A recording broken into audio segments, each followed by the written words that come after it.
Cain Velazquez and Francis Ngannou will be fighting in the main event of UFC on ESPN. What I'm going to do is break down a couple of their recent fights and talk about how I think this is going to set him up for this matchup here. Now, for Cain, the obvious issue is that he hasn't fought since UFC 200 against Travis Brown. We don't know how much training he's been able to do since then. Obviously, he's been dealing with a lot of injuries. So it's going to be tough to tell how much his game's going to evolve from then until now. I think even still, with that being said, there was a lot that we could see in his game, even back in the Brock Lesnar fight, which is going to be the fight that I highlight here. That shows that from a technical standpoint, he's got a pretty big edge on Francis Ngannou. The question is just going to be, is he going to be susceptible to getting caught? And on top of that, how is he going to be able to implement his game, and as far as both in the striking, then also in the wrestling? The reason why I picked the Brock Lesnar fight here and not a JDS fight is that I feel like Brock Lesnar is probably a better comparison than JDS. JDS was a very technical boxer. Had a lot of kicks too. He had high kicks, decent light kicks as well. Also, black belt in Brazilian Jiu-Jitsu, very good takedown defense, was able to beat Shane Carwin.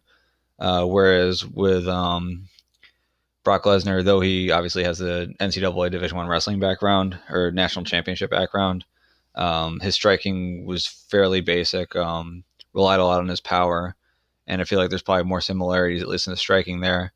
And then also once the fight gets to the mat, sort of that not knowing what to do, whereas a guy like JDS was a little more aware of what was going on once the fight hit the mat. So I think there are going to be more similarities in breaking down this fight than breaking down a different fight with JDS. So what I'm going to show here primarily is what was happening in space when they actually were striking, and then once the fight went to the mat, what Cain was able to do and how I think he'll be able to implement that on Francis too. All right, so here's a moment where they're actually both standing up. Now, what you're going to see a lot is that Lesnar's going to like to throw one punch at a time or two punches at a time. Watch how any time he would throw, for the most part, Cain would do a good job of either framing a way to block the punch or moving his head. Also, sometimes he was able to keep his hand up in the pocket too and block. But for the most part, it was with frames and with head movement. So there, that punch ends up landing around the shoulder, and that's something we're going to see with Francis Ngannou in some of his recent fights. Head movement to avoid the uppercut, tries to slip the jab, unable to, and then gets taken down here. Now, he was able to get back up, so really not that big of a deal there. So I'm going to skip ahead in the fight, a little further ahead. So back to when he was able to get back up. I wish that the ESPN Plus was a little bit better about this. So right here, not an area you would expect to see against Francis Ngannou, but breaks away. So again, now we're going to have another exchange from the feet. So again, slips the jab, lands his own. Gets caught on that uppercut. Now it was kind of partially blocked. It's hard to tell at full speed there, but he did partially block it, but he still ate a pretty solid uppercut. Had his arm up, was able to block. Tried to slip that jab there, but unable to do so. Goes for the kick. Again, a lot of head movement side to side here. Framing, shoots in. And from here, he's able to get a takedown. And that's something I can see happening with this Ngannou fight. And I can see it happening early as well. And if he's able to do this early, what we're seeing right here, this is just going to wear away at Francis Ngannou.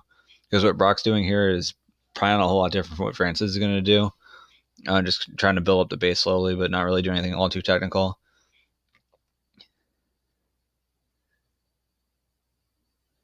But just getting pounded on.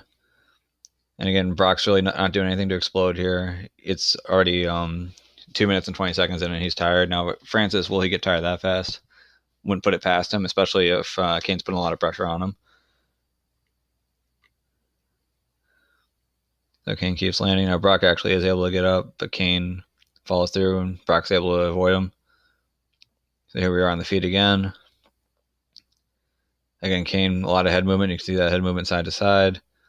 Sort of runs into his shoulder here, and this is the beginning of the end for him. So now he's up against the fence, mostly in a defensive posture. Cain's just picking his shots, lands a big right hand over the top. And from here, he moves in just sort of like a side control. He was able to pass the guard right there. It's a really good job by Cain. And from here, this is actually a position that we saw in the first round with Stipe. I'm going to show you it with Ngannou. But Ngannou didn't do a great job of getting up from here, neither did Brock. But Cain's just going to pick his shots. Brock's doing what he can to try to hang on and keep Cain from landing, but Cain didn't have any issues here. Looking to just pin down an arm, land some elbows. Just great work by Cain. Let me see if we can get to the finish here.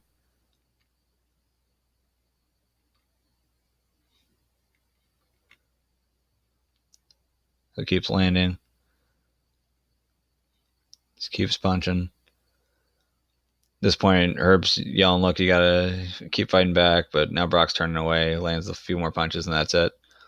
So let's look at the Stipe versus Ngannou fight here, and just look at how Stipe handled it. I think Stipe is a fairly similar fighter to Cain Velazquez, at least compared to the other guys who Francis has fought. I think Stipe is closer to Cain than Curtis Blaydes is.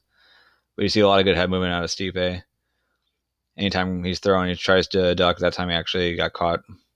But again, good head movement, constantly slipping out of the way.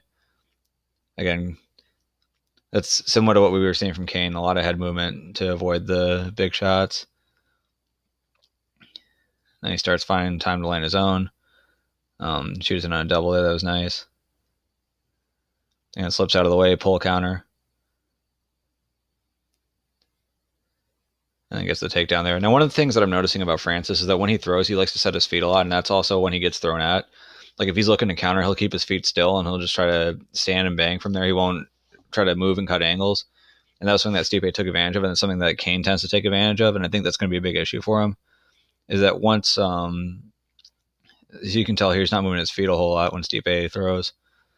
So if you can throw one or two punches, let Francis set his feet, and then try to slip off on an angle and then counter him again, or just kind of wait or pull back and counter, that's where you're going to have a lot of opportunities for success. And that's if you're just trying to strike with him. You can also just use that and wait for him to throw and then shoot underneath and try to hit a single or a double, kind of like what Cain did in his previous fight with Brock, or how Stipe was able to hit a double here. But where Francis was successful, and we'll look at his last fight, was against Curtis Blaydes. So these highlights kind of go in slow-mo. So he sees that Curtis has both hands up, throws a leg kick. Now, Curtis doesn't do a great job with his head movement, and that's what's going to cost him later in this fight. Also not a great counter fighter, so he looks to throw a jab. This was actually a really good moment for Curtis, because he throws the jab, baits Ngannou into throwing that hook. What Ngannou likes to do is anytime you throw a jab, he'll like to counter with a lead hook. If you throw a cross, he'll like to counter by going over the top with a right overhand. So he throws the, let me see what we had here. Just go back. So it goes cross, which baits the hook, goes underneath for the takedown, but he doesn't really explode into a shot, kind of like what Cain and Stipe were able to do. And by not exploding into the shot, it gives Francis just enough time to get the underhook and push away. But here's where he ends up losing the fight. So they're going to go jab for jab to start off here. But again, he's going to go over the top here, or Francis is going to go over the top. Not a whole lot of head movement. He's not going to dip his level down here. He just kind of sticks the jab in and keeps his head still. Looks like his eyes are closed too, which is not a great idea when you're in the pocket with a guy like Francis. And he just gets caught behind the ear. And then from there, Francis is just going to follow up and keep swinging away. Now, as far as how I think this fight's going to go, I think it's pretty clear based off of my analysis that I feel like Cain's a significantly better fighter, and he is. As far as whether or not I think Francis is going to be able to land, I think Francis is... It's one thing to be in there and have to like deal with the power and kind of react on the fly, and that's kind of where a lot of fighters have had issues. But he does leave a lot of openings. He is fairly predictable, and I think that Cain, just kind of on his own, I think could kind of make his reads and figure it out. But with the coaching staff he has at AKA, they're going to have a pretty good game plan here. It's going to be based off of a lot of head movement, pressuring him against the fence, wrestling him early, and if he's not able to take him down, at least wear him down against the fence, use some dirty boxing. But I think Cain's going to be pretty successful in pressuring in pretty early, timing one of those hooking shots, getting underneath, and then take him down, beat him up for a round. And if he doesn't finish him in the first round, by the time that the bell rings for the second round, Francis is going to be exhausted, and Cain's going to have his way with him. So it sucks this is a 5-round fight for Francis, because if he doesn't get finished early, it could be similar to that Stipe fight where he just gets beaten on for quite a while. But I don't really see how... I mean, I guess with Francis, anytime he fights, he could land that one shot, but I don't think he's going to. I think Cain's head movement's too good. I think Cain's very good defensively. He's got a lot of good defensive fundamentals to be able to block punches if they end up actually coming through. But to me, this is going to be a pretty dominant fight for Cain. Cain's going to win, and we'll see if he's able to stay healthy and stick around after that.